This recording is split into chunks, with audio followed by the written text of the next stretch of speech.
Hi, everyone. My name is Colleen Reinhardt. I'm part of the Lutron specifications team, covering Los Angeles, Orange County, and kind of this broad LA area.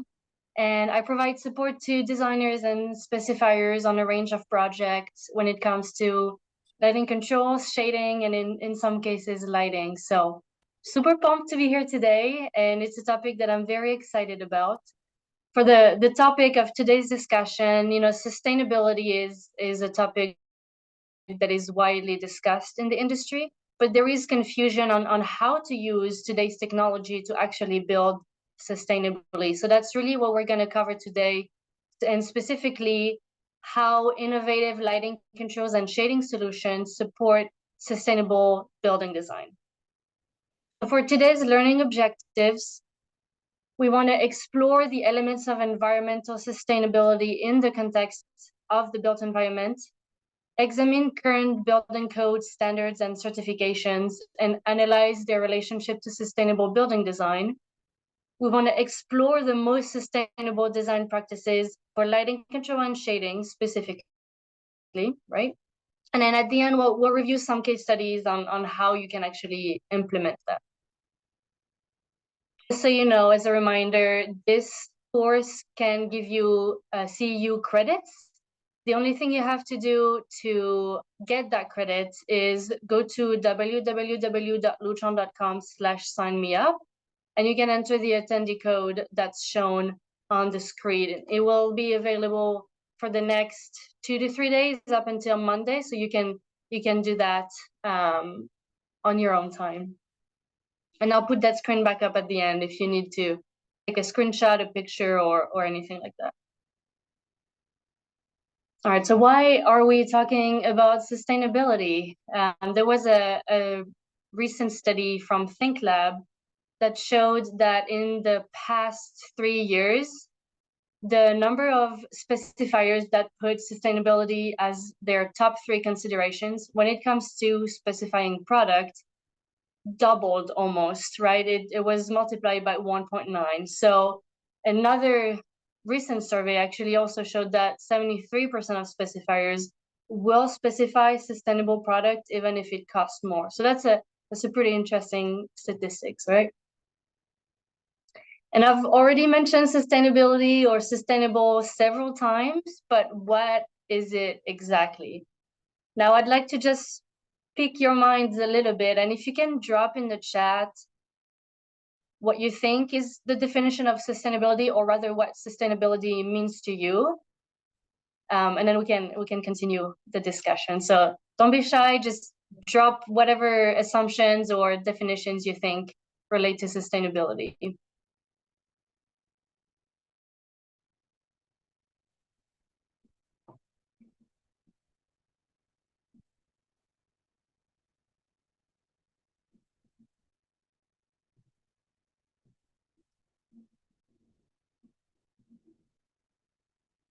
Okay, I see long-lasting natural resources. That's a great one. Responsible material sourcing.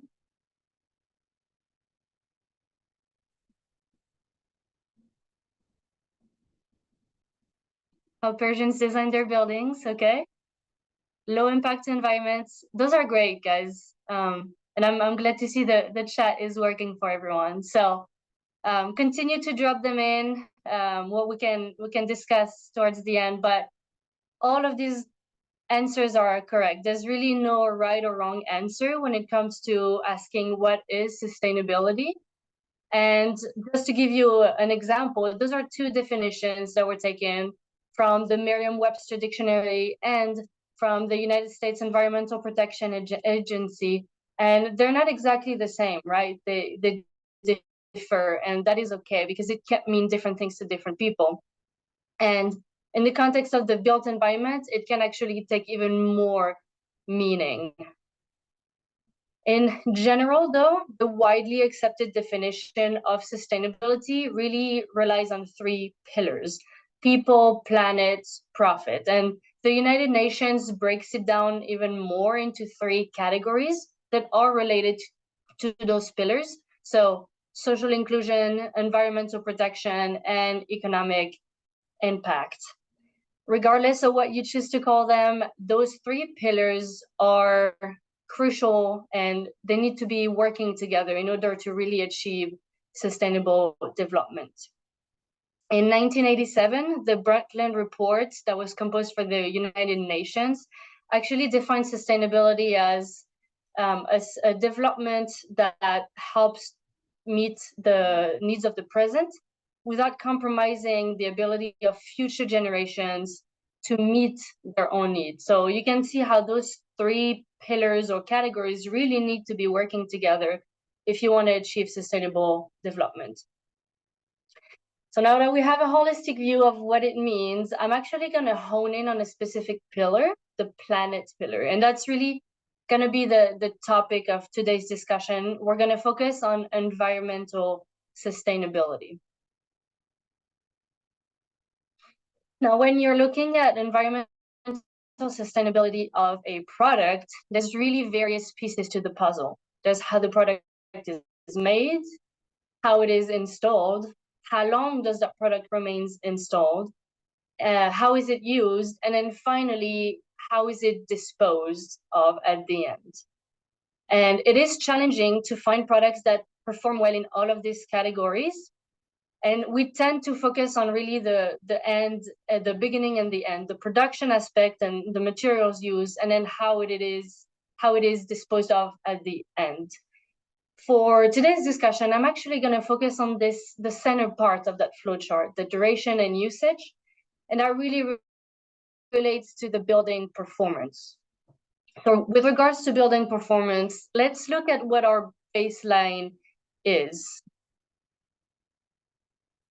These are the main energy codes and standards that we can find in the United States and Canada.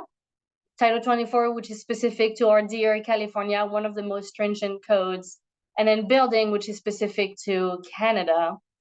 And when you look at those codes and standards, really see them as the bare minimum of energy efficiency or building requirements.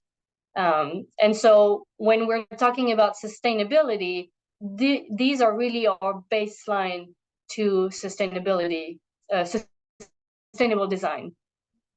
If we're seeing those codes as the baseline, we can see additional certifications as sort of optimization and ways to take your design to the next level when talking about sustainability. And LEED is a great example on how to take that design to the next level. It is a building certification that has 3 tiers: silver, gold, platinum. It is made up of 8 categories, which you can show on the screen.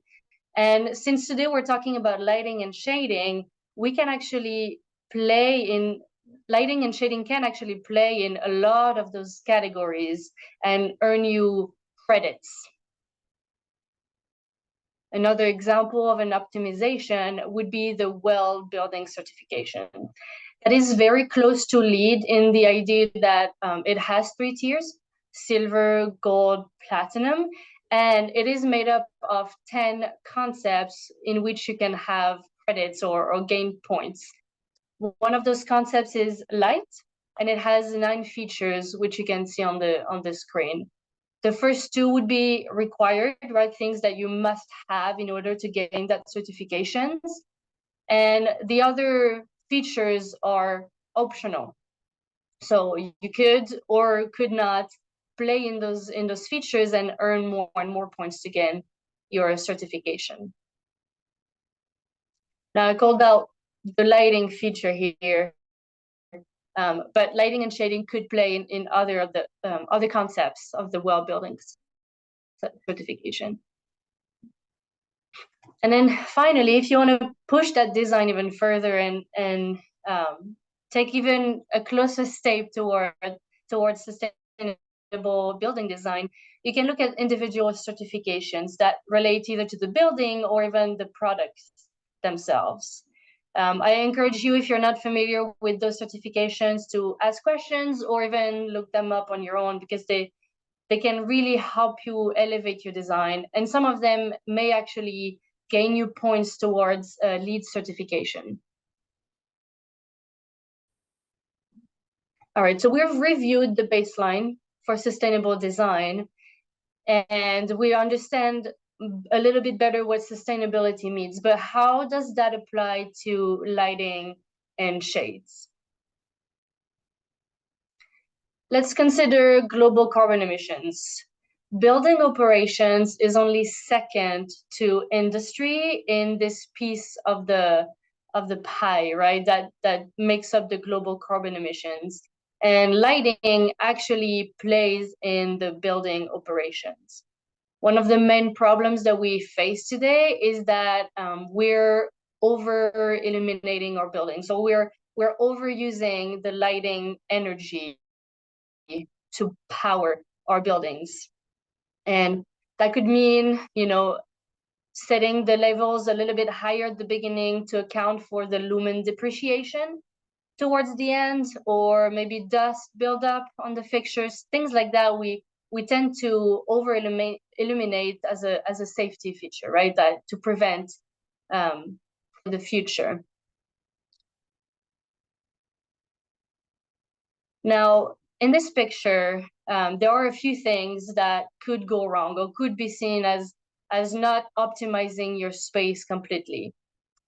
If you want to throw guesses in the chat on what is wrong with this picture and what could be improved in terms of lighting, feel free to do so.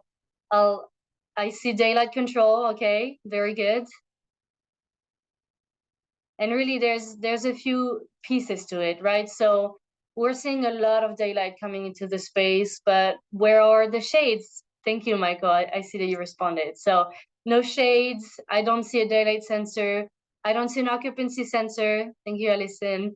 The lights are full on and nobody's in the space. So there's really a lot of things that could be optimized in this space. And this is why we implement lighting control strategies, right? A lot of them are required by code. Dimming, occupancy, those are things that if you are familiar with Title 24, you're really eating it for breakfast, lunch, and dinner. So lots of things that you can do to really optimize lighting energy. And today we're gonna hone in on a particular one, which is daylight harvesting. And although daylight harvesting is required by code, we don't really take full advantage of maximizing daylight. We really do the bare minimum in most cases. And why would you want to take advantage of that daylight? Well, on average, the average radiation that reaches a 5 by 10 foot window in a building is equivalent to 41 times a 60-watt incandescent bulb. That's a lot of energy, right? And while we may not want all of that energy coming into our building, because that's a lot of AC to be needed, we still want to maximize that daylight and use free lighting energy to save on the actual electricity or other aspects of our building. Now, some things that we do today to actually either block or use that daylight is what we call mini blinds, which is putting manual shades all around the perimeter or inside your buildings. And while that is a better strategy than not having shades at all, and it is economical, we'll see that the impact on building performance might not be as positive or as important as we thought it would. And let me explain what I mean. More than 90% of manual shades are moved less than once per day. That's, that results in, as you can see on the screen, a useful daylight zone that is not maximized. So if we're moving into a more of an automated shading solution, you can see how that useful daylight zone is doubled. And if we're doubling the useful daylight zone, then think about the fact that we're doubling the fixtures that we're dimming. So we're doubling the energy savings, things like that. So it all comes together and it plays into a chain, if you will. On top of that, remember that in most cases, in most spaces, we are required to add daylight sensors, for example. So why not take full advantage of the equipment that we are required to put in the space in the first place, right? Now, I hope this section helped you understand why it is crucial to have those lighting controls and shading solutions work hand in hand to optimize your building design and eventually save energy and save money and even improve the overall comfort of the occupants in the space. So we've talked about that, technical aspect of the lighting controls and shading system working together. But there's one more piece, right, which is what stands between the sun and the indoor environment, and where can we play in that realm to continue taking steps towards sustainable building design. And fabric is one of those answers, right? Fabrics are varying sustainable characteristics from composition to performance. And most of the time, when we think about sustainability and fabrics, immediately our minds tend to go to composition. In most fabric binders, regardless of the manufacturer, you'll have a green or sustainable section. And most of the time, this section will actually refer to the composition, not necessarily the performance. So to break this down more clearly, we can look at 4 fabric composition on the screen. PVC-coated fiberglass and PVC-coated polyester are the most commonly specified most commonly specified fabrics, and they're very dimensionally stable, long-lasting, and easy to clean. The next 2 fabric composition, 100% polyester and thermoplastic olefin, or TPO, are what you may find in that green or sustainable section on your binder.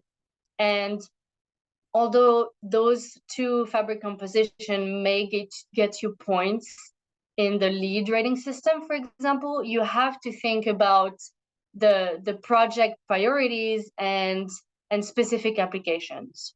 So let me explain. On a standard window application, those 2 fabric composition will perform decently well. And they may be the way to go, right? But if you start thinking about maybe more custom applications, like double-heighted windows, tension shades, and whatnot, that's where you may want to turn your eyes to a more dimensionally stable fabric, something that will be long-lasting.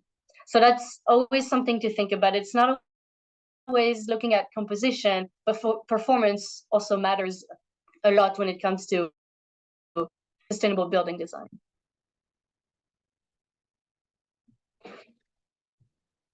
And while recognizing the importance of material composition in that, we also want to look at the performance of the fabric. So that's really what this is about. The study that you see on the screen was a Luton Commission study performed by Purdue University in 2010. And it's showing the results of a building that didn't have any shades, but with windows, to which we added shades. And the fabrics on those windows have variable RS value. The RS value, if you're not familiar, is the solar reflectance. And that's really the percentage of solar energy that gets reflected back from the back of the fabric. So you have your fabric, the sun is coming in, and then the rays are reflected back towards the window. Some of it may come back, but depending on the performance of that fabric, you can gain a lot of, you can push a lot of energy back out of the space. And so we compared the cooling energy savings for those fabrics with 3 different RS values. As you can see, 77, 61, 40%, and in different areas of the United States. So based on this, you can see how the higher the RS value, the more cooling energy savings you get. And it becomes even more important when you look at areas with high sunlight, such as our sunny California and Los Angeles.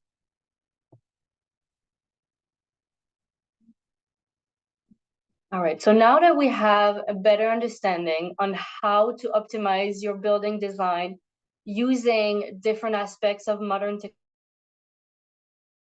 we can dive into some other concepts of sustainability, take a little bit of a step back and look at those sustainability concepts that are sometimes overlooked or that we don't necessarily think about top of mind when we mention sustainability.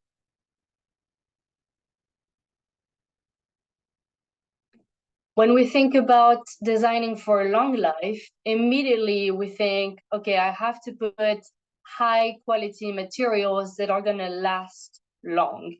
And it is true, but in addition to that, we have to start thinking about how does that building interact with its occupants and with the environment over time.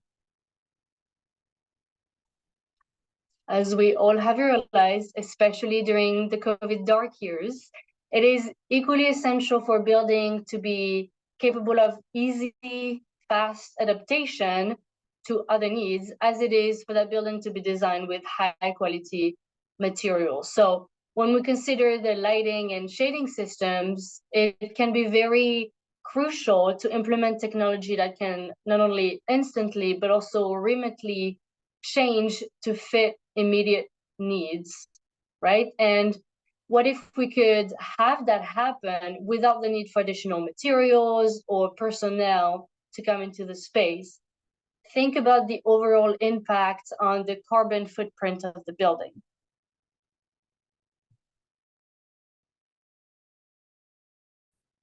On top of that, playing nicely with others and with less materials can have a very positive impact on the overall sustainability of your building. So think about it. You have less equipment needed for integration. That means less materials that goes into the building. On top of that, that means less product that's being manufactured, transported, and eventually installed. And at the end, less materials in the landfill. And while we're on the topic of less materials, thinking about lighting controls and shades and how to implement them to optimize your design can eventually help you reduce the amount of metal that goes into a building. So if we're looking at the solution on the screen, it is a 0 to 10 volt traditional lighting control solution, which requires panels and wiring going out into the space. Now, if we incorporate the latest in lighting control technologies, we can actually take those controls and incorporate it built into the fixture, right? So you're removing the need for wires, control wires, you still need power, but you're removing the need for control wires and panels into the space. If you want to push it one more, think about wireless wall controls or wireless sensors, where you're reducing the amount of wiring again and the amount of steel back boxes that you have to install into the space. And then another step that you can take is look at maybe a low voltage motorized shading system. Low voltage means no conduit needed to run those wires out to the shades, no junction boxes at the windows, and you overall reduce the number of circuits needed to control those shades.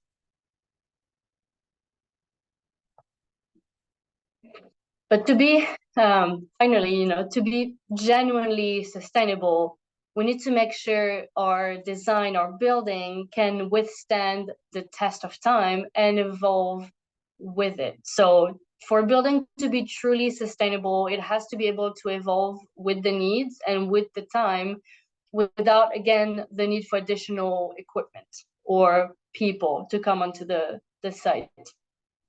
So if you have a system that is cloud connected, for example, that can get updated remotely, and I can get the latest software to ensure your building stays efficient over time without adding, burning more of those resources. That is one step towards sustainable building design. To wrap that up, optimizing your building design using lighting controls and shading systems is as easy as 1, 2, 3. 1, go back to your baseline or your foundation of let's not use lighting energy when it's not needed, when we can avoid using it. Second, maximize your natural resources while minimizing the impact on the environment. And then lastly, design solutions that last. So as a quick exercise, I'm going to talk about 2 products, and I want you to think which product you think might be the more sustainable option here. So again, feel free to drop your answers in the chat, or if you're watching that with your team, discuss amongst yourselves. Let's look at the total embodied carbon of those products. You have 1.2 for product A, 1.8 for product B. Which product do you think is more sustainable?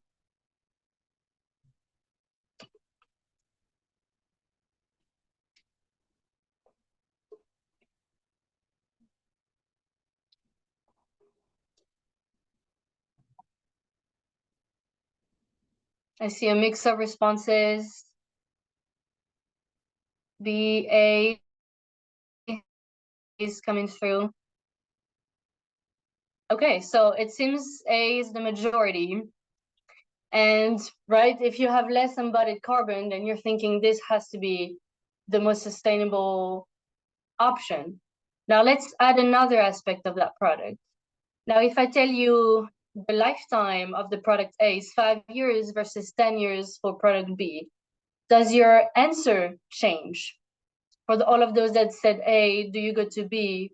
For all of those that said B, do you go to A or do you stay in B? Okay, so I see answers changing, and right, so now you're starting to look at different aspects of the product and you think more about it. You have to maybe reconsider what your priorities were in terms of sustainable design. And we can continue the study, right? We can look at every aspect of a product and really weigh the pros and cons of that product to determine its sustainability.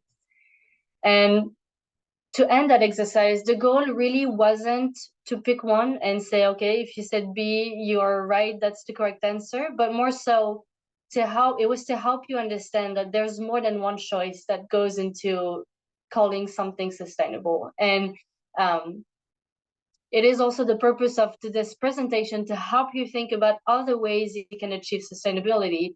That doesn't necessarily mean something is composed of a recyclable material. There's a lot that comes into it. All right, so we're ending the theoretical part, and now we can look at some case studies to really apply what we've just discussed to real life projects. You can apply it in education with the Franklin Marshall College in Lancaster, Pennsylvania. They implemented occupancy sensors, daylight sensors, and wireless Pico controls, and were able to have achieve a total lighting electricity savings of 55%. Imagine what they could do with that money for the students. In healthcare, the Veterans Memorial Hospital in Seattle, Washington, was a lighting retrofit, that really focused on energy savings and working with a tight budget. So what they did is they just switched from wired to wireless, and they were able to meet the timeline and also the budget because of the lower labor and materials cost that went into the solution. They also saved an additional 15% by trimming down the maximum level on all of their fixtures.